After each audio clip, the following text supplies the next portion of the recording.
So Christmas! Christmas. Christmas is here! It's never too early to be annoyed Hooray! by Christmas, as the buses around our fair capital will tell you. So as are the you... Grinch blares green on your face. I know. Are you a Grinch or not? No, not really, not really. Bit of acting required. Mind you, he has a lot of fun being mean, and not that I do, but it's you have two polarities in this film. One is the sort of they're almost high, the people in Whoville. They live in a kind of continual Christmas market fair type place of perfectness, and the Grinch occupies that other space, and then the good stuff happens in the middle. And I feel a bit like that about Christmas. I think it's often what you make of it, isn't it? Absolutely, absolutely. I quite liked him.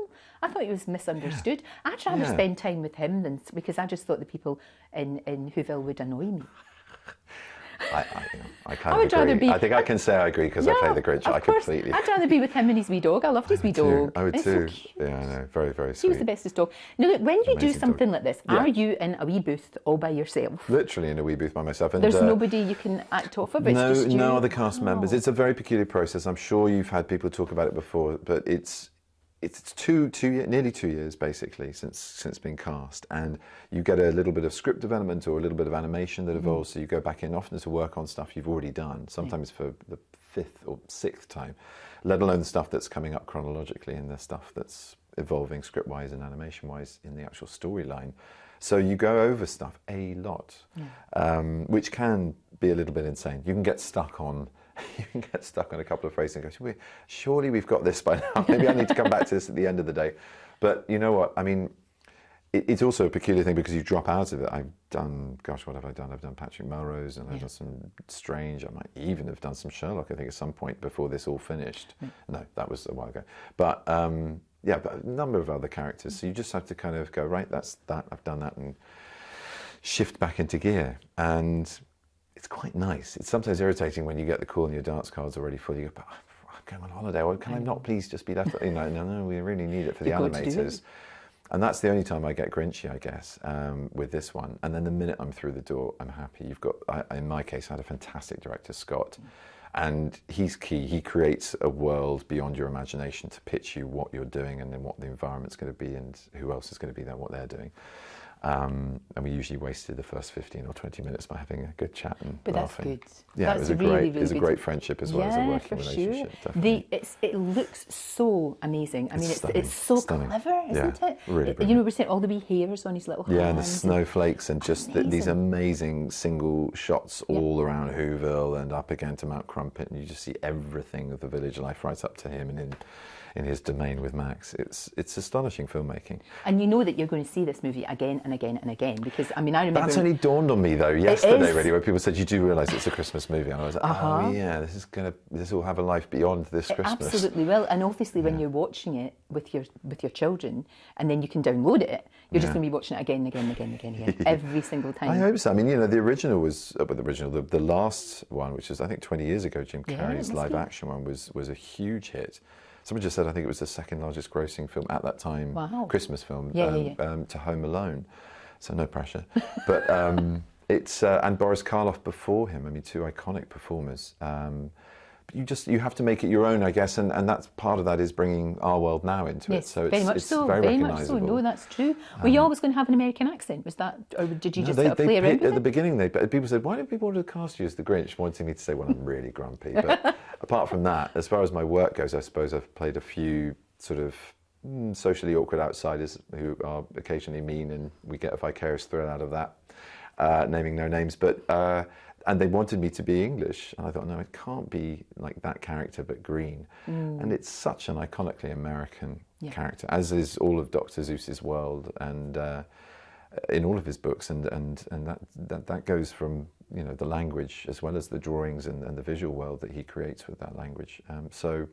Yeah, I stuck to my guns and convinced them that I could do an American accent. And it's good for you to do a movie your wee boys can come and see as well, though they certainly won't recognise you if you are a green monster. Yeah, have to wait and see. But that'll be good, because not many things right now of yours that they could see. I mean, they will when they're older. Patrick Melrose isn't maybe not first, on their viewing list right now. But yeah, and then we'll see. Just Patrick Melrose, what an incredible character. And what I loved about that was, if it had been a movie, it would have still been a great movie. And it was very cinematic. But because we had so many episodes, we really could delve right inside this. That's what I love about that form. And I think, you know, I felt it was criminal enough to condense each novel. It's a series of 5 novels into 1 hour length episodes. You know, there's 2 hours in every one of those novels, if not more.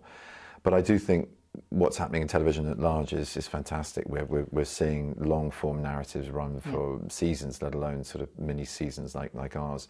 And you really get to invest. You really get to care. You can offer very smart audiences, let's face it now, much more complexity in their characters. They don't have to be vanillified or instantly likable or recognisably the hero or the heroine or the villain. It's you can get all of the grey and the stuff that makes us human and none more so with that character who really goes through the ringer.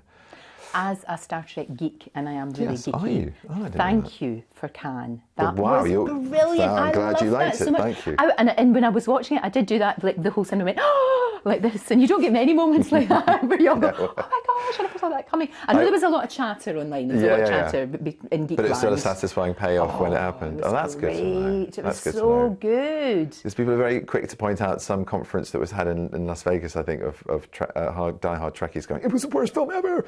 And I was like, oh, great, well, that's the only one I've done. And listen, I had a great time doing it, and if you liked it, I'm very happy. I loved it. It was fantastic. Now, look, tell me about the moustache. Is this for November? No. Or is this for a role? I very rarely get to choose my own style of facial hair, Lorraine, or hair for that matter. It's all paid for, kind of. It's all kind of designed for a look, for a part. This is a man called Greville Wynne.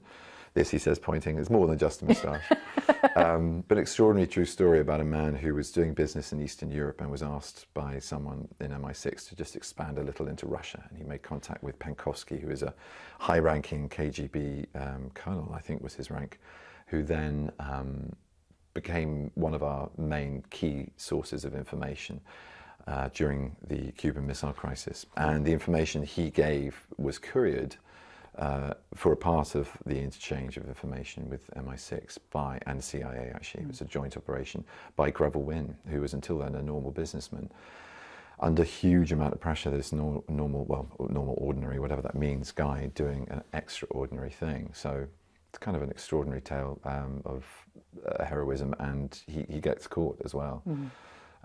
He got caught, I mean, so he was imprisoned, he was interrogated and held until he was traded, as was often the case in those days, for one of theirs, for one of ours. So he came back a broken man, and it's the story of how he's tapped by MI6, meets Penkovsky, and starts that whole relationship. Oh, that sounds brilliant. You really choose these incredible characters. I mean, like Turing, that was amazing, wasn't it? It was incredible. Do you know what, as well? That brought attention to that, because he's one of my absolute heroes, and that brought attention to that man. Yeah. Did you know about him before the film? Yes, absolutely. There was a Turing Institute very close to where I lived in Glasgow. Oh, really? Okay. Which is why I got interested in him anyway. I didn't know about that in Glasgow. That's brilliant. Yeah. I knew about him from Manchester because obviously he worked there.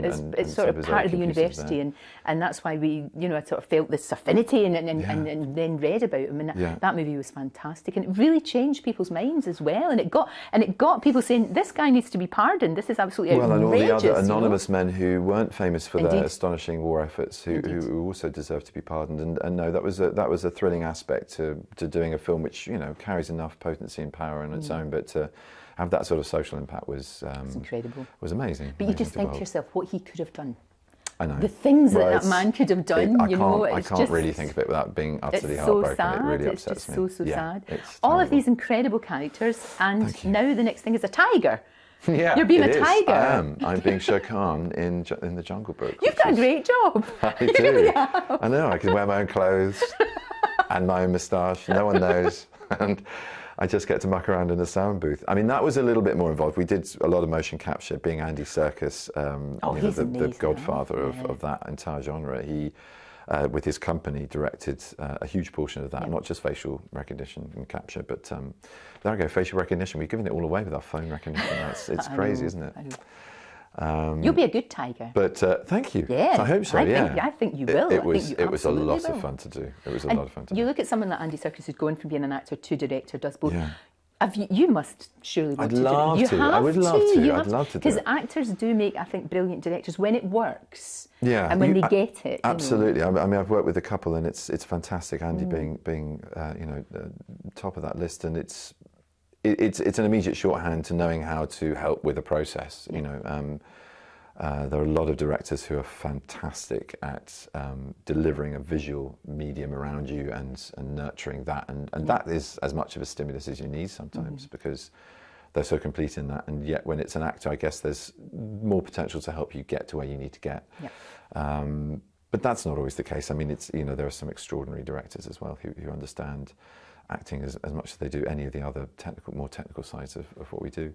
But I'd love to have a go at it. I mean, I would have to be, you know, it would have to be very low scale in order for me to start at the beginning, really. But I do like that, and I've enjoyed that involvement as a producer as well. Sure. A sort of slightly more directorial role, and seeing something through, you know, from inception to completion is great. Right the way through. Exactly. Good luck with the Grinch. Thank you very much. Have a great Lorraine. Christmas. What are you doing? You're just going to sit at home and eat and watch telly? Do the best things you do. Turn the phone off, go off the grid, be with the people I love, and that's what it's all about for me. Happy days.